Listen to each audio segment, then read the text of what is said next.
উদ্যোগী, যারা শ্রমিকদের উপর অত্যাচার করত, যারা শ্রমিকদের শ্রমর সঠিক মূল্য দিতেন না, তাদের চাবুক দিয়ে পেটাতেন।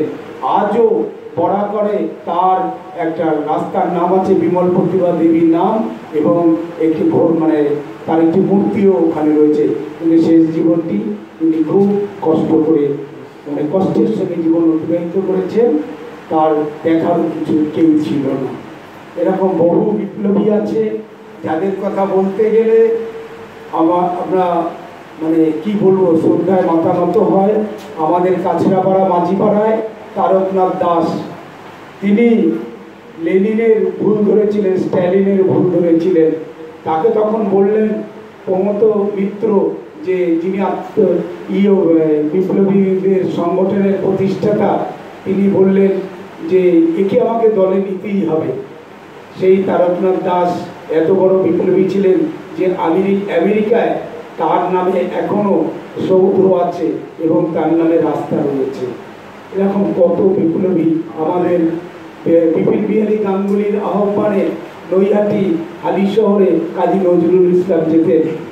সেখানে তিনি গান গেয়ে এবং তার দেশাত্মবোধক কথা বলে বীর বিপ্লবীদের উজ্জীবিত করতেন। আমাদের ওখানে হালিশহরে একটি তার বাগান ছিল, আমি যেখানে বাস করি বাঘমরে, সেইখানে দাদা যেখানে গিয়েছিলেন ঠিক তার পাশেই অনুষ্ঠানে, সেই তার বাগানে বিপিন বিহারী গাঙ্গুলির নেতৃত্বে বিপ্লবীদের শিক্ষা দেওয়া হতো। কিন্তু একটি বোমা ফেটে যাওয়ায় সঙ্গে সঙ্গে সেখানে পুলিশ হাজির হয় এবং বিপ্লবীদের কর্মকাণ্ড ওখানেই সমাপ্তি ঘটে। তারা তখন লুকিয়ে চুরিয়ে অন্যদিকে করতো। 3 জন বিপ্লবী সেই তার বাগান বোমার মামলায় ধরা পড়েছিল, তাদের যাবজ্জীবন হয়েছিল। এরকম বিপ্লবীদের কথা বলতে গেলে আমরা দেখুন, যারা বিপ্লবী, যেসব বিপ্লবী প্রচার পেয়েছেন বা যেসব বিপ্লবী নিয়ে আমরা আজও কথা বলি, ভাবুন তো একই সঙ্গে প্রফুল্ল চাকি আর আমাদের এই ক্ষুদিরাম ধরা পড়ে গেলেন। আজকে ক্ষুদিরামকে নিয়ে সবাই আমরা মাতামাতি করি, আমি সেটা কোনো বলছি না, করা যাবেই, কিন্তু প্রফুল্ল চাকি এতটা অবহেলিত হবেন কেন? আজকে রাসবিহারী বসুকে, তিনিও অনেকটাই অবহেলিত, তবু তাকে সবাই জানেন। কিন্তু তার যে সঙ্গী, যিনি বোমাটা মারলেন, সেই বসন্তকে বিশ্বাস কতটা অবহেলিত।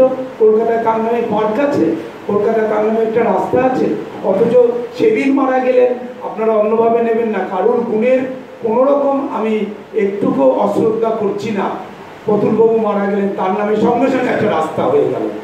আর আমাদের বসন্ত বিশ্বাস এত বড় কাজ করে এসেছেন, কিন্তু তার নামে একটা রাস্তা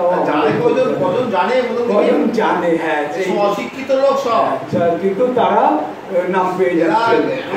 যারা রাজনীতি করে তারা প্রত্যেকটা অশিক্ষিত, কিছু জায়গায় দাঁড়িয়ে যে আমি দেখুন, এই যে বলছিলাম যে আমাদের সুপ্রিয়া দিকে আমি আর কদিন বেরোবো না, কিন্তু মনে পড়ে গেলেন 16 তারিখে আমাদের নুরারি পুকুরে একটা উল্লাসকর দত্তের উপর একটা অনুষ্ঠান হচ্ছে। সেখানে আমি আমন্ত্রিত নই, কিন্তু শুধুমাত্র অরবিন্দের বাড়িটার জন্য আমি ওখানে যাব। মুরারি পুকুরে উল্লাসকর দত্তের উপরে 16 এপ্রিল অনুষ্ঠান হচ্ছে। সেখানে বিপ্লবীদের পরিবার যাবেন, তরুণদাও যাচ্ছেন, মঞ্জুদি যাবেন, আরো অনেকে যাবেন। তাই ব্যক্তিগত প্রচেষ্টায় কেউ কমিটি করে, কেউ কেউ স্মরণ কমিটি বা কোনো রকম একটু তারা নিজেরা চেষ্টা করে যাচ্ছে। আজকে মঞ্জুদিকে ভাবেন যে আমরা ভাবি যে তার সন্তানেরা অতটা এগিয়ে এলেন না, কিন্তু পুত্রবধূ হিসাবে তিনি কিন্তু আজকে তার শ্বশুর, না দাদা, শ্বশুরের বিপ্লবী কর্মকাণ্ড নাচ যাবে তাই দাদা বলে দিলেন, তিনি কিন্তু আজকে চেষ্টা করে চলেছেন। কিন্তু ওই রকম একজন বিপ্লবী এত কাজ করেছিলেন দেশের জন্য, তাকে তো নিয়ে কেউ ভাবছেন না। সরকার, কোনো সরকার, এত সরকার এলো, যুক্তফ্রন্ট, কংগ্রেস, বামফ্রন্ট, তারপরে আবার আমাদের এখন এই তৃণমূল সরকার, কিন্তু কজন বা কিছু না, তারা কিছু চায় না, এত বড় প্রচার চায় না। একটা ছোট একটা মুক্তি করে একটা রাস্তার নাম দিয়ে দিন না, কত রাস্তা আছে, একটু রাস্তা হলে তাদের পরিবার থেকে একটু শান্তি পায়। তা আবারও সবাই সেই সব বীর বিপ্লবীদের শ্রদ্ধা জানাই। আমাদের আম্বেদকর আজকে যে অস্পৃশ্যতা, ভাবুন যে তিনি এত লড়াই করে গেছেন, তিনিও শেষ পর্যন্ত পারলেন না লড়াই করতে। আজ আমাদের নদিয়ায়, আমাদের কাটোয়ায় এই খবর করলাম, আরও একটা জায়গায়, সেখানে বাঁকুড়ায়, সেখানেও আজকের এই পক্ষে শিডিউল কাস্টদের মন্দিরে পুজো দিতে দেবে না, তাদের গাজনে ভক্ত হতে দেবে না। আজকে নদিয়ায় মেনে নিল, কিন্তু কায়স্থরা বললো যে আমরা ওই মন্দিরে গাজন, যেহেতু এই এই দাস পরিবাররা অংশগ্রহণ করবে, তাই আমরা ওই মন্দিরে গাজন করবো না। এটা লেটেস্ট খবর। জেলা শাসক নিজে গিয়েছিলেন, বিচারপতি গিয়েছিলেন, কিন্তু তারা তারা অন্য মন্দিরে করবেন।